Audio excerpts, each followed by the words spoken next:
This is Your Superior Self, episode 65, Reaching Beyond Your Boundaries with SEAL Team 6 retiree and New York Times best-selling author, Don Mann.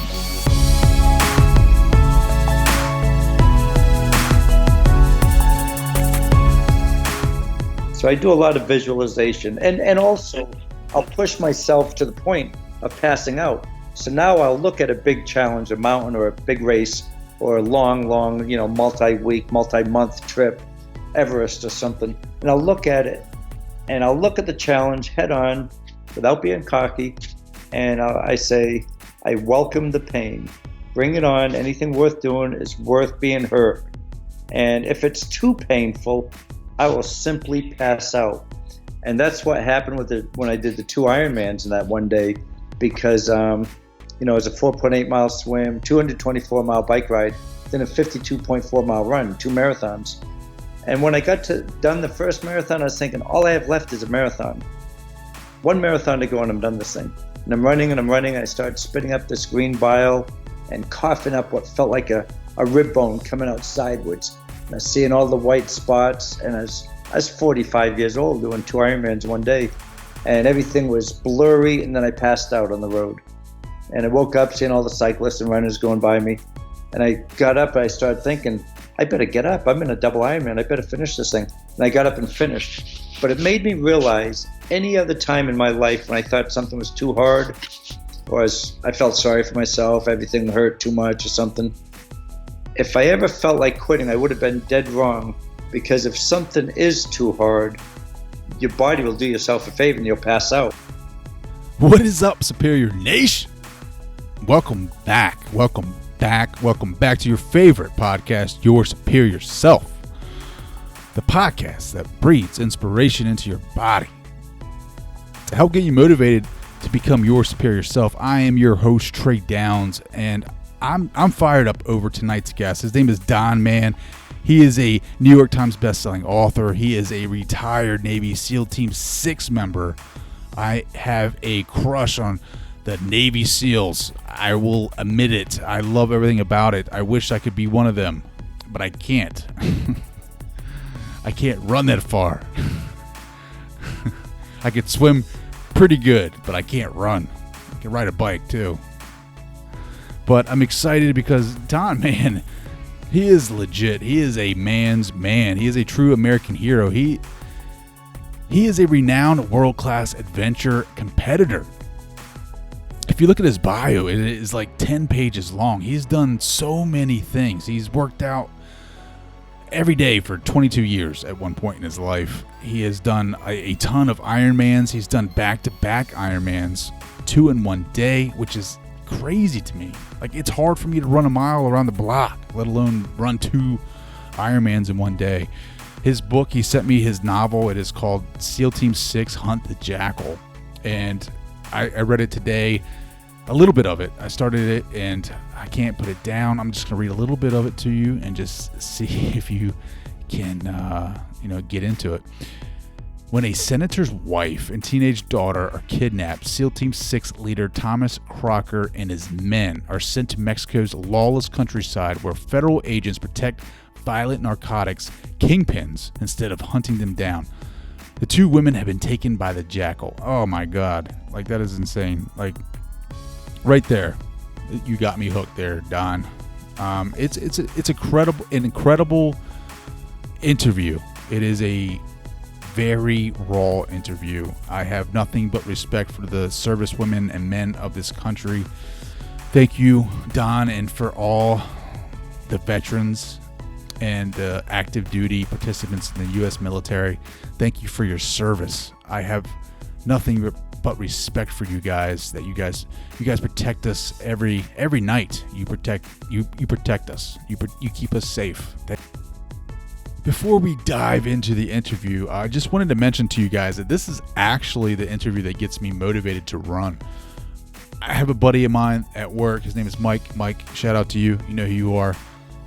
But your journey, your story got me started with the idea of running, like, outside. Like, I've always ran on a treadmill, which never really was a good feeling for me. It was just kind of like painful and just getting in shape and all that jazz. But outdoor running has always been a goal of mine. I struggle with asthma, so it's hard for me to get into it.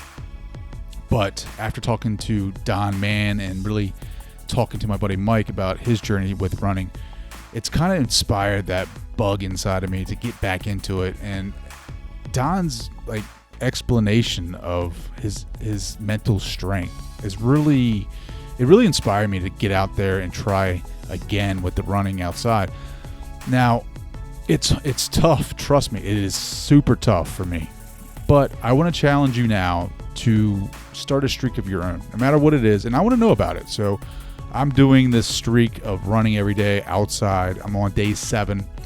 I challenge you to do 30 days of something that you may have wanted to do for a while, maybe haven't been that comfortable or confident about it, and now I'm challenging you to pull that out of you, whatever that may be, whatever goal that you may want to obtain.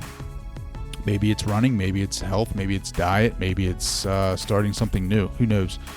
But I challenge you for the next 30 days to be consistent with whatever that challenge may be for you. And I want to know about it. I want to know if, what it is, 1, and 2, if you're going to be serious about the challenge. Let me know. Like, email me every day. Let me know if you do it or not. I'll hold you accountable. So this episode really inspired me to start a streak, and I'm pretty excited about it. I'm 7 days strong. I know that's early. I shouldn't be celebrating too much, I guess, right? It's 7 days, but I'm pretty excited about it. That's a long time for me. So hopefully you guys will accept the challenge. 30 days, let's do it. Let me know. Email me every day. Message me every day. Let me know. You guys can message me on the website at yoursuperiorself.com, or you can check me out on Instagram at tdowns80. Send me a DM over there. I'm on Twitter at DownsTrey and on Facebook at Trey Downs, DOWNES. You guys hit me up. I will get you motivated. I'll keep you in. Try to make sure that we all hit our. A little bit more about today's episode. I sit down with Don Mann. He's a retired Navy SEAL Team 6 member. He's a renowned world-class adventure competitor and New York Times best-selling author.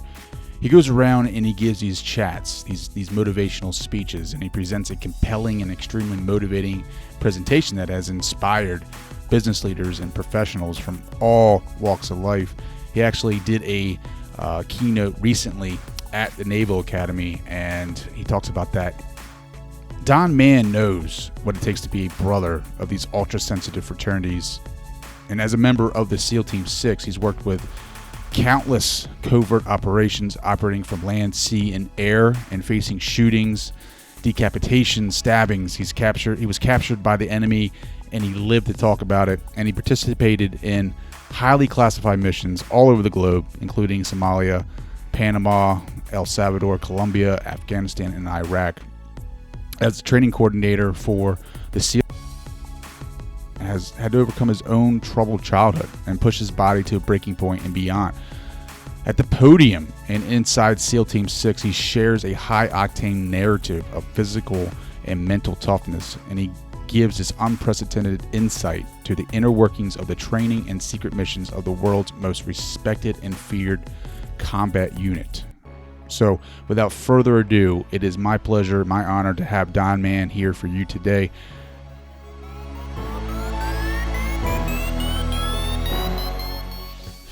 Hey, what's going on, guys? I'm excited tonight because I don't know if I've ever said this on the show, but I am a huge fan of the SEAL teams. And tonight I am joined with Don Mann. He is a former Navy SEAL Team 6 commando. He's a renowned world-class adventure competitor and a New York Times best-selling author. Don, I want to say thank you, and it is an honor, and thank you for your service. It's an honor to have. Thanks, Trey. It's nice to be here with you. So why don't you go ahead and update us? What are you up to today? What's going on with you? I think you just got done with a novel or a book. Well, today, the best part of the day was a 2-hour paddle and an hour bicycle ride. But as far as the writing goes, believe it or not, and I'm not like this guy who puts out a ton of books in a short period of time, but in the last 60 days, I put out 3 books. So one was fiction, one was nonfiction, one was motivational. They just happen to all be coming out at the same time. The one that's motivational, and the one I think you might be more interested in, is called Reaching Beyond Boundaries. I've done 18 books, and of the 18 I've done, this is by far my favorite of them all. If anybody ever asked me which one to read, that's be the one I would read. It's what I did. I just took stories from people who've really motivated me throughout my life and threw in some of my own stories, but extreme examples of things that have happened, and then gleaned the lessons from it and shared the lessons. And I do these talks around the country, and the talks are only an hour long, but the book allowed me to, and the talks are called the same thing, Reaching Beyond Boundaries, but the book allowed me to add a lot more depth to it. So it was by far my favorite project as far as a book goes. Who's motivated you the most? I think there's different categories. You know, as an athlete, it's Reinhold Messner, the greatest climber of all time. And music, it's David Gilmour. And as politicians, it's President George Bush, 41. I have like different categories. I just have different categories. For sports, Reinhold Messner, because the difference, I've done over 1,000 events, sporting events. And I climbed Everest 2 years ago, and I got very, very deathly ill and almost died up there. But anyways, Reinhold Messner, he was the first to summit Everest without oxygen, first to summit it all alone. And those 1,000 or so races I've done, he would laugh at them. He'd say, that's kid stuff. Some are 500 miles long. I just came back from Canada. I did a 750-mile event, which is on TV now. But Reinhold Messner would say, that stuff's all kid stuff. He said, what I do, I take this pack, I find a mountain that hasn't been climbed before, I tell my friends and family I should be back in a couple of months, and he'll go summit the mountain alone in the winter. That's the guy who motivates me the most, because a guy like that, really, there's nobody like him, and he's considered the greatest mountaineer of all time, and now he's being considered the greatest mountaineer the world might ever know, which is a huge, huge, huge, title. I don't know anybody else who has that title in any other profession. So he motivates me the most. What motivated you to join the SEAL? My father was World War II generation, the greatest generation. Everybody then, back in those days, they were pro-America. And they were pro, do whatever you can for God, country, family. That's what the order, my father always said, God, country, family. When World War II came about, he had two brothers and a sister, all four. He quit school, they all quit, and they all went off. They all came back. One was captured in prisoner of war for 2 years, but they all made it back safely. And anytime we'd be sitting around as little boys and girls, little kids, sitting around the table, and there's a veteran who was killed, my father would tear up. And anytime any anti-U.S. sentiment would take place, he would get upset. He joined the VFW, lifelong member, and ran the post, ran Disabled Veterans Post, ran the whole post for the whole state, and he gave his life pretty much to veterans. And he always instilled in us at a young age that you have to serve your country. So I always knew, even before I knew that I was going to serve my country. And I went into the Marine Corps. I didn't know anything about SEAL teams initially. And I went into the Marine Corps recruiter, and I probably found the only recruiter in the Marines who wasn't squared away. This guy just wasn't impressive. And I wanted the Marines because I wanted the physical part of it. So I figured I'll go next door to the Navy recruiter. And that guy was good. Diamond Jim Brady was his name. And he showed me a video about the SEALs. In that moment, I thought, that's it. I mean, you do pull-ups, push-ups, sit-ups, running on the beach, swimming, diving, jumping, going all over the world with the toughest guys in the world. There was nothing else I wanted in this life but that at that point. And my mind's never changed, and that was over 40 years ago. Well, how do you get into the SEAL teams? Like, just for the people that are unfamiliar with the protocol and the how you get into, So what, if anybody's motivated enough to make it through the teams, they will find a way to get there. But it's so easy nowadays, really. You go to a recruiter, you go to your college recruiter if you're going to become an officer, if you graduate college or you go to a high school recruiter, and you say, where can I talk to military people? They'll send you off to the nearest recruiter.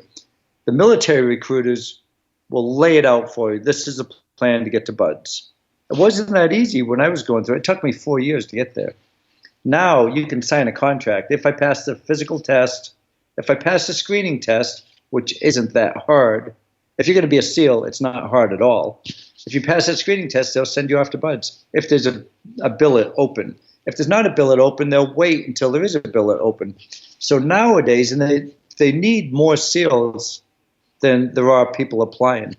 And there's been times throughout the ages where SEAL teams were really hurting on people, and the big Navy would try to lower the standards. And they'd say, hey, instead of having to do this many push-ups or this many pull-ups or the run or the swim in these times, let's make it a little easier. The SEALs hated it. We hated that. We lowered the standards a little bit, and we got less than SEAL material coming through the door. So we really still don't get all the SEALs we need. There's all these college programs and high school programs, and top athletes from around the country are trying to get in. But the thing is, you get a class of 150, 175, you still graduate about 20 or so people, which is with the people retiring, getting out, getting killed, and getting wounded so they can't be on active duty anymore. We need more good quality people coming through the door to be SEALs still. So there are 6 teams, right? And they're spread out. I think it's on the West and East Coast. I think it's 1, 3, and how does it go? Is it even number on the East Coast, or is it odd number on the West? How's that work? On the East Coast, it matches up with aviation squadrons and the ships. They're even numbers, so 2, 4, 8, and 10. And SDV team, Swimmer Delivery Vehicle Team, is all East Coast. SEAL Team 6, separate from all those, and it's at a different location, but it's also on the East Coast. On the West Coast, out in Coronado, it's 1, 3, 5, 7, and 9, of course, is coming too. So the reason there used to only be 2 SEAL teams. When I came in, there were only 2 SEAL teams, SEAL Team 1 and 2. I wanted to be at both. I wanted to be at all teams, 1, 2, and 6. And that's where I went, 1, 2, and 6. 1 and 2 were established for Vietnam. Those were the only teams. Also, there were underwater demolition teams. And there were 2 underwater demolition teams on the East Coast and 2 on the West Coast. It was the same exact training. You go through this rigorous BUD/S training, and you either go to a SEAL team or underwater demolition team. The training was just the same. Underwater demolition team did more in the water, demolitions and things like that, and SEALs did more on land. Everybody wanted to be a SEAL, and we had a joke, just UDT, or you're a SEAL or just UDT, but still the same exact quality of people. So there were 1 SEAL team on the West Coast, 1 on the East Coast. Then in '83, all the UDT teams became SEAL teams. So then you had 1, 3, and 5 on the West Coast, 2, 4, and 8 on the East Coast. What Richard Marcinko did in 1980, when there's only 2 teams, 1 and 2, he wanted to confuse the Russians. He wanted an undercover, long-haired, counter-terrorist maritime team to match Delta Force, but it's undercover, covert, and we call it SEAL Team 6. So the Russians would think we had 6 teams. So SEAL Team 6, like you talked about the difference right there, but everybody knows it. Like it's famous now, right? Because of Osama bin Laden. Talk about that. Like what makes SEAL Team 6 so? Every SEAL who's in is really good. Okay. You go through BUD/S for 6 months, you go through all this other training. And if you're a SEAL and you get a trident on your chest, you're proven. Now, you go to one of the other teams, not 6. You go to any other team once you come out of BUD/S. If you prove yourself, you get marks higher than your peers. You do a certain amount of deployments. You're excelling as a SEAL. After a certain amount of years, you have to be very experienced. You can request to get interviewed for SEAL Team 6. They'll look at your package. If they have any interest in you at all, they'll fly to wherever you are, and they'll come interview you. And if they like you, they pluck you right from the team, which is kind of exciting. I love Team 1. I love being part of SEAL Team 1. And when I was interviewed, I thought the interview went pretty well. And the captain of SEAL Team 6 went up to my captain. He said, "We're taking him." I was gone in 2 weeks. It's that fast. But it's exciting. But here's what happens.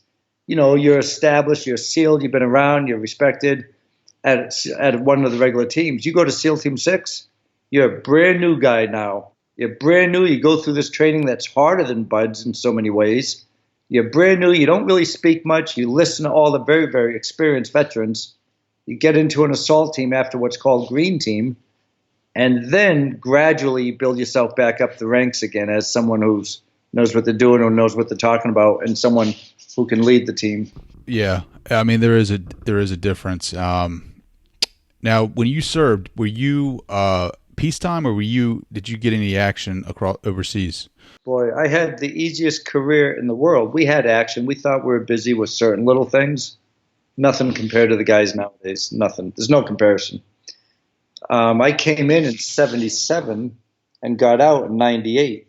All the action started in 2001. So we thought we were busy, you know, with conflicts here and there. None of them multi-day things at the most. We were gone 300 days a year, and everyone looked at us like, "My God, you guys are getting all the action." In hindsight, there is nothing compared to, you know, we used to joke about it when 9/11 came about and guys were getting out of BUD/S and going to the SEAL teams. A year afterwards, they'd have a rack of medals this high, this big on the chest, more than a lot of guys had in 20 years in the military. So it's all about the timing. I felt guilty because I had it so easy. We'll talk about that, right? You say you feel guilty. A lot of people, especially like, all right, so I listen to Jocko Willink and some of the stories he reads, the books and the guests that he have on. It's kind of like a common theme. Whenever like someone gets hurt or comes over, whenever there's wartime going on and they can't be with their brothers, they feel guilty because they feel like they left them there. Can you talk about that? Like, what is that? The story that you know, and I know, and Jocko knows, everybody knows it. The extreme example of what you're just saying, I don't think it could be told any better than what Marcus is going through right now, Marcus Luttrell, because that guy, good guy, you know, he went through BUD/S, him and his brother, he's a corpsman. You know, they got captured up on the hill. Well, they got caught up on the hill, and he's with 3 good teammates. Mike Murphy, his best friend, and before you know it, they get caught and they get in a firefight and they get falling down the mountain, all that stuff. But then he loses 3 friends of his, and he sees basically all 3 of them die pretty much. And then he gets captured, and then a helicopter gets shot out of the sky, and they're all killed. And then the villagers who saved him, a lot of them died. So imagine, I always think about Marcus, always thinking about the survivor's guilt he must have. And he's struggling, you know, he's struggling. So for him, he's probably, I can't say what's in his brain, but a person like that who saw all this, and then he went back on active duty after all that happened, but to see all that and wonder, boy, look at all those people killed because of me. I'm nobody before this happened. What the heck's going on here? So I can imagine one person being killed because of you, but all of those people, and I've talked to a lot of those families of the fallen during all that. It was the hardest thing I ever did when, you know, as far as going around the country talking to people. They can't explain it, and they're living with it, and they're thinking, why did we all die? I mean, why did they all die? Why did they all die? But Marcus has to live with it. And I don't know a better example than that. But the bond that you guys build over in training and just being around one another every day, sometimes that bond can be stronger than family. Sometimes that bond can be stronger than husband and wife. Can you explain that? They last longer than husband and wife a lot of times. You know, a lot of guys divorce 2, 3, 4. I know one guy's 6 divorces now. A lot of times the bonds last longer than a husband and wife, a lot of times. But also, you know, everyone says, oh, I'm a family man. I love my wife. I love my kids. I love being home. But if you're home 30 days a year or 60 days a year and you're gone 300 days a year, and I'll speak for myself, I didn't like being home. I just liked being with the guys. And when I got home, I got really bored and couldn't wait to get back out with the guys. And it's kind of sad because it destroys marriages and destroys families. But then again, if you can look past that, which you can't all the way, but if you can look past that a little bit, that's what you want people going into war with. People who want nothing else but to be with the guys and do anything for the guys. It's really what you want. You don't want people thinking, oh man, I'm really missing my wife and kids. I wish I was home. You can't have too much a degree of that. What was your final rank when you retired? CW03, Chief Warrant Officer. So, in that leadership position, what did those duties entail? Well, when I retired, I was the Advanced Training Officer at SEAL Team 6, and I was also the Weapons of Mass Destruction Officer at SEAL Team 6. That was a big thing back then. Weapons of mass destruction, if you remember, going into Afghanistan, Iraq, looking all these countries looking for weapons of mass destruction. It was mainly Iraq. I said Afghanistan, but it was Iraq and neighboring countries.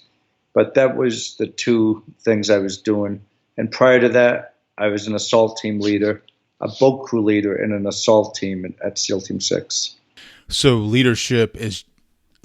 your leadership role was very important. It's very important to run a mission. It's very important to have your men respect you. Like, how do you earn that respect among men? I mean, you guys are like the manliest guys that I know. How do you earn that respect from these rugged ass dudes, these guys that are just warriors? Like, how do you earn that respect? Well, you don't get it with rank at all. Nobody cares what rank you are. You get it by living and working and the commitment and the sacrifice you're willing to put out, how hard you put out, how you are for the mission and for the team and for your teammates, not for your own rank and your own personal motivation, whatever that happens to be. It comes clear on who is around you and why they're there and how much they're willing to commit. Everybody's willing to commit to go to war and all that. There are some who can't wait to go, and others might say, let's hold off on this. There are different levels. Everybody wants to go, but those who will give anything for their team and their teammates, that attitude and those behaviors, they're recognizable, easily recognizable, because you're with the guys all the time. You're with the guys all the time, so you can't fake that. People will see it or they won't see it. And if they see it, that's the type of guy they want to be led by, or that's the type of guy they'll follow. Who's your favorite leader in the military? Like, who is the past? Let's think about World War II. Like, who's your favorite general? I love Patton. MacArthur. What made Patton such a great leader? Let me see. Patton had he wasn't he didn't do anything to impress his superiors. He didn't do anything to be, I hate to use this term, politically correct. He did everything. He was brilliant, for one, a brilliant mind. And he just did things mission first, focus on the mission, take care of the men, period. There was nothing else about him other than, you want to go to war? This is the guy we want to lead us. Pat and MacArthur, I mean, go back to Civil War. That's the attitude. I just spoke at the Naval Academy last week, and I told these guys, I said, I've worked with some great leaders in the past, and a lot of them have come out of this place, U.S. Naval Academy. Marines, colonels, generals, Navy captains and admirals. And the difference is a lot of them are fantastic. And those guys, you knew their heart was all about mission focus, focusing on the mission, the objective, the men. I've also worked with some really terrible officers that came out of the Naval Academy. Some Marines, some Navy guys, commanders. And the reason they were terrible is because their motivation was, I better be good to this guy. I better be around the flagpole. How can I impress the boss? I've got 2 stripes. I want 3 stripes. Where am I going to go for my next promotion? It was all about them. And that's very apparent. And it's so easy to see. When we got an officer like that, if we got one like that, and we had a few that were bordering that, we did things and got rid of them, and things I wouldn't want to say on the camera. Well, give like, can you give one mild example? I'd rather not. Maybe someday we'll have a somewhere together. I mean, they were bad. They were bad. If we saw an officer that, okay, I'll give you an example that wasn't terrible. Okay, we had an officer, we didn't care for the guy at all, and we thought he was going to get us killed. And we brought him out to a bar, and we brought him to this bar, and I was the one who told the waitress, I said, we're all going to order drinks, and when we do, we want water, but give that guy over there a double shot of tequila or vodka or something. Every time anybody orders a drink, give all of us water. So anyways, before you know it, this guy's plastered. He was our leader. We walked outside. He fell down and he broke his arm. Oh, wow. We had him at that point. That's the mild story. The others make that just seem like nothing. But we would find ways to get rid of the officers that we didn't feel we wanted around us. I would be wrong by saying anything more than that. Well, I'm looking at your bio here, and one of the bullet points says that you have worked out every day for 22 years. Do you still work out every day? No. I try to work out 10 hours a week outdoors. I probably could answer that by saying yes, but if something happens and I'm traveling something, I don't work out, I'm okay with that. So I don't have a streak anymore. I broke that streak, but it went over 21 years without a day off. And that's 7 days. Oh yeah, 7 days a week. And I was beyond obsessed. Friday, I would start the workout right after work, and I'd be dropped off in the woods. It might be a 50-mile hike to my bicycle, a 100-mile mountain bike ride to the cliffs, Jumar climb up the cliffs, and then maybe a 40-mile whitewater paddle. I'd be finished the workout Monday morning, then go to work. That's what I did on weekends. Holy crap. Yeah, and I did, I did 2 Ironmans in one day. The thing I liked the most were the 500 and 600-mile nonstop adventure races in places like the Himalayas, Nepal, Tibet, Ecuador, South Africa, Lesotho, Africa, Alaska, the extreme places, and climbing mountains of 20,000 footers. I like pushing myself hard, and I've hurt myself a few times. Right now, I'm on that brigade. It's on TV now. It's on every Monday night, and that was a 750-mile paddle I did with 9 other people. We got chosen for this reality TV show. I think I was older than all their parents were, and they asked me if I wanted to be on the show. I said, "Do you know I'm 60 years old?" But when I said that, I knew for sure I could do a 750-mile paddle. This was in August. So my mind is strong. It's very, very strong. It's way stronger than my body is. My body, I've got all these, things that are broken down in my body. But, I'm a multi-sport athlete. So if I can't climb, I'll run. If I can't run, I'll bike. If I can't bike, I'll paddle. I'll always do something. I try to spend 10 hours a week outdoors just on the regular work week. And then I lift weights, but I really believe it's so good for your mind and your body. And we just had a Navy reunion here this weekend. Actually, it's supposed to be the weekend, but it went on for 6 days. People came early and left late. And the guys who didn't work out all these years, they just all started falling to pieces, and I just lucked out as a young guy. I found it fun and exciting to push myself hard. I didn't really realize the long-term effects would be so helpful. I've got physical injuries, but as far as having the mindset, like if somebody said, let's go do a 100-mile jog right now, I'd feel confident I could do it, or a 100-mile paddle, or whatever it is.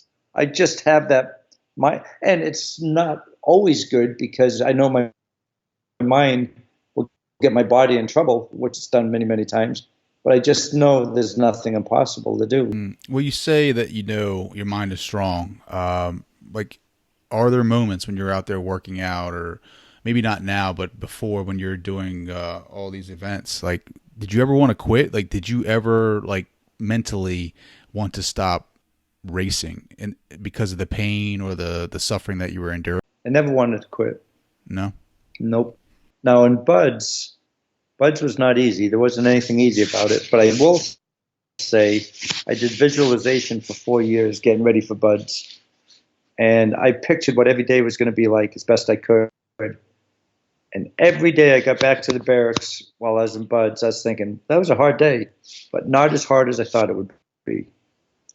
So I do a lot of visualization. And also, I'll push myself to the point of passing out. So now I'll look at a big challenge, a mountain or a big race or a long, multi-week, multi-month trip, Everest or something, and I'll look at it and I'll look at the challenge head on without being cocky, and I say, I welcome the pain.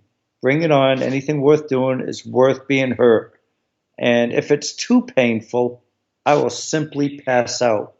And that's what happened when I did the 2 Ironmans in that one day, because it was a 4.8 mile swim, 224 mile bike ride, then a 52.4 mile run, 2 marathons. And when I got done the first marathon, I was thinking, all I have left is a marathon. 1 marathon to go and I'm done this thing. And I'm running and I'm running. I started spitting up this green bile and coughing up what felt like a rib bone coming out sideways. And I was seeing all the white spots. And I was 45 years old doing 2 Ironmans one day. And everything was blurry. And then I passed out on the road. And I woke up seeing all the cyclists and runners going by me. And I got up and I started thinking, I better get up. I'm in a double Ironman. I better finish this thing. And I got up and finished. But it made me realize any other time in my life when I thought something was too hard, or I felt sorry for myself, everything hurt too much or something, if I ever felt like quitting, I would have been dead wrong, because if something is too hard, your body will do yourself a favor and you'll pass out. And you get the break you need, then you get up and finish. And if you quit before that, you quit and you still had something left inside. So that when I go around doing talks, that's what I talk about. And you could be a banker, you could be a piano player, you can be a janitor. It doesn't matter what you are. You could pick a goal, pick a high, far-reaching goal, what I call a macro goal, and find a lot of micro goals. Meet those little micro goals. Before you know it, you're going to achieve that macro goal. Then bring the macro goal down a level. Use it as a micro goal so the next macro goal can be bigger. And that's what I did using the triathlons as an example. At one point, my macro goal, I just wanted to do a marathon. Once I did that, I brought it down, next macro goal. I just want to do 2 marathons in one day. I did that, brought it down. I want to do an Ironman. Did that, brought it down. I want to do a double Ironman, 2 Ironmans. And then those macro goals now become micro goals, and you have to do that to get to the next macro goal. And then that list of accomplishments, your life accomplishments, gets long. It gets long and longer and longer. Do you ever watch David Goggins at all? No, I know who he is. Yeah, we have similar backgrounds. No, I hear about him all the time. We have similar backgrounds. I don't know him. I've never met him. Do you know Jocko at all? Jocko Willink? Nope, never met him either. No. Well, David Goggins, like you're explaining these things, and of course he's on Instagram and he does all these marathons like you're discussing. Like, all right, so I'm not saying that a normal guy can't do it, but it seems like me, like I've always struggled with asthma or whatever. That's one of the reasons why I didn't go into the services. But when I hear of these marathons that you've completed and I mean, back to back, like that's crazy to me. Like, I think like the average Joe, the average Trey, like when we get into high pressure situations, when we get into these tough, difficult life situations, it's probably easier for us to kind of like think about giving up.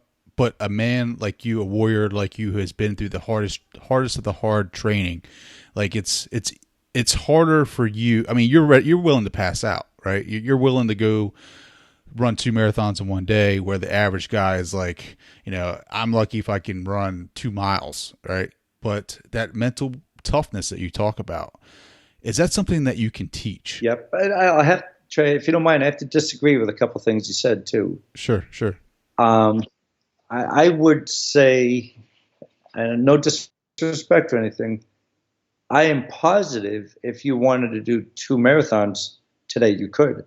It would just be painful and it would hurt and you'd have to take your medicine and things like that. You could do it. Like, what would stop you from putting one foot in front of the other? As long as your mind said, I can do it. If it gets too much, you pass out, you get up and you keep going. Go slow. But you could do it if you wanted to.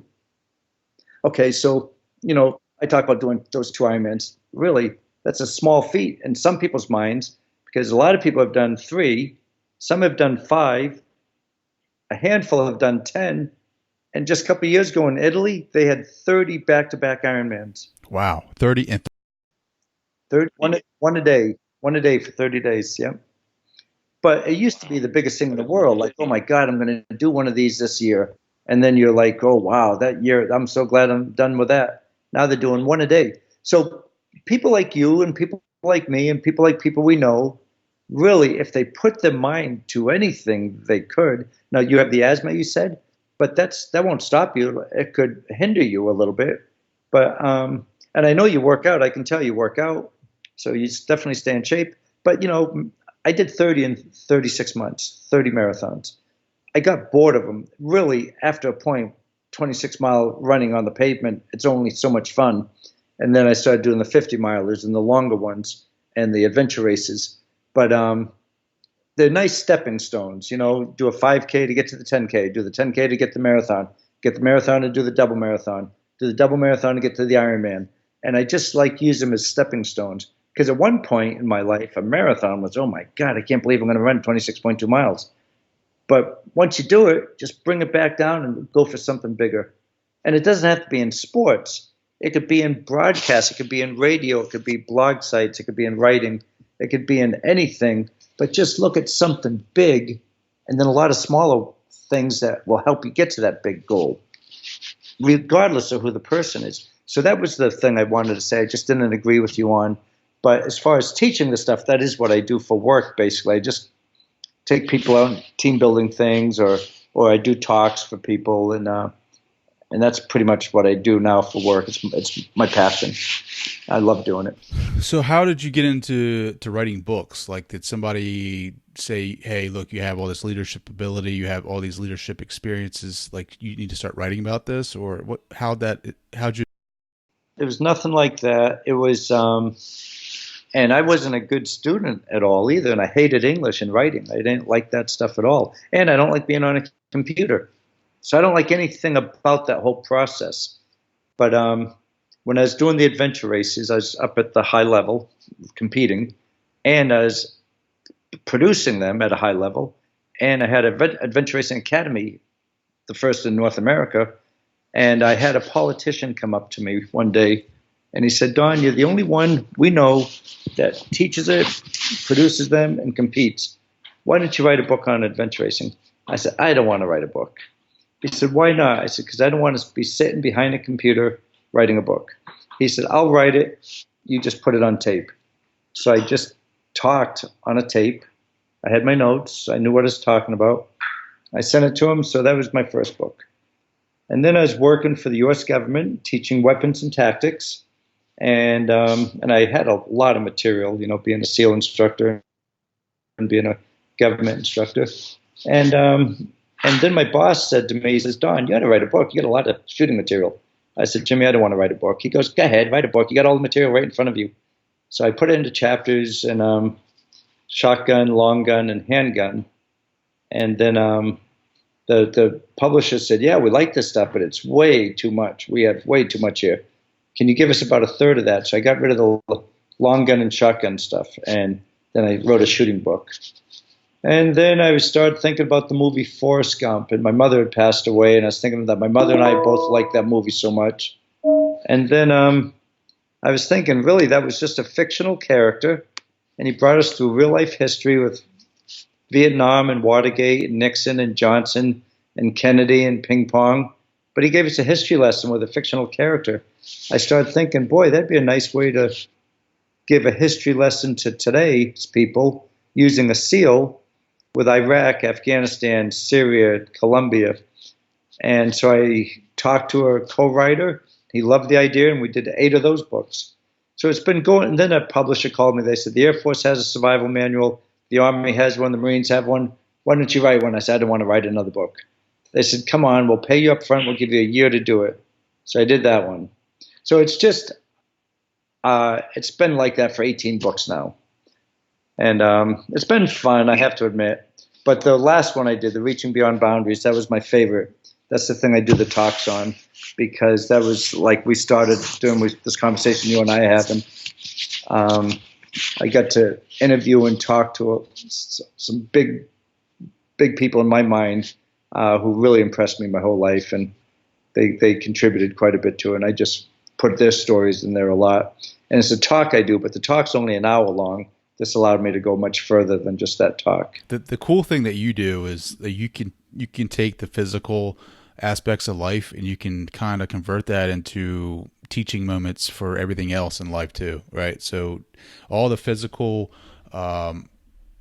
hardships that you had to endure with the races and Marines and the training, and that transfers over to everything else in life, right? I mean, that I think so. I think it does. The mental preparedness, the ability to push through that runner's wall, the pushing yourself, picking yourself up when you pass out, just this ability not to quit.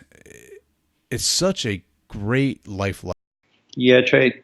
I'm glad I didn't only get the fun out of it or the misery, whatever it is. I am fortunate that I was able to take lessons from a lot of it. And then that's what I do now with books and speaking, is share those lessons. How can people connect with you? Well, I guess by email would be an easy way. I have a website that's www.usfrogman, like my last name, frogmann.com. But if you Google my name, that website will probably show up anyways. And usually it's by email, website, connection through email. So remind us, why do they call seals frogs? Well, frogs live in the water and they can go up on land and they can do whatever they do on land and jump out in the water and swim for long periods of time. And their fins, their feet look like fins. And yeah, so that's the early day frogmen were seals. You don't hear it so much anymore. Sometimes Navy divers are called frogmen, but it's seals are called frogmen. And in the teams, you call each other frogs even. They have a bunch of frogs that are coming down to the bar. Yeah. That's awesome. Well, Don, I want to respect your time. I want to say thank you for coming on, and I want to ask you one last question and get your advice on something. So a lot of the people that I interview and people that I talk to throughout my day, we talk often about the meaning of life. And I've changed my mental attitude towards that, and I'm trying to look at it more so what my meaning to life is, right? Instead of saying what is the meaning of life, I want to say ask what is my meaning to life? What am I going to bring to life? What value am I going to bring? And so I ask you that question. At the end of the day, what value and how do you look at the meaning that you're bringing to life? I would say early on in life, I brought zero value, probably just trouble and misery to people. And then started growing out of that a little bit, and then started neutralizing, so I wasn't causing problems, but not adding any real value to anybody's life. And then through a little bit more maturity and life lessons and all, started realizing what's right and wrong and how to treat people and how to maybe learn from mistakes and share those mistakes in a way that other people will get it. Why have other people make the same mistakes you've made if you can say something in some way to prevent someone else from doing it? And on the same hand, not only mistakes, but on the same hand, advice. If something that worked for me at one point in my life and worked more than once and maybe a couple times, and to share that lesson with people saying, this really worked for me. I'm not saying to do this, but boy, I tell you what, this is what worked for me. And the older I get, the more I like doing that. And, I don't want to sound sadistic or anything, but if it all ended for me tomorrow, I'd be fine with that. But in the meantime, I just want to, try not to do anything wrong and try to only bring value and happiness and good to people around me. That's awesome, man. Well, I want to say thank you for joining the show. It has been an honor. And again, thank you for your service. I want to say thank you to Don Mann for hanging out and taking the time to come on the show and talk to us today. I want to thank you, the listener, for downloading and hanging out. And I really enjoy interacting with you guys. So hit me up on Instagram at TDowns80, on Twitter at DownsTrey, Facebook at Trey Downs, DOWNES. Send me some messages. Let me know the feedback that you want to provide about the show, and get after it. Keep crushing your goals. Go after your goals. Create a goal. Again, 30-day challenge. I challenge you to do something consistent for 30 days, no matter what. I want to know about it. I want to help you succeed. So send me your goals. Let me know how you guys are doing, and I'll talk to you guys later.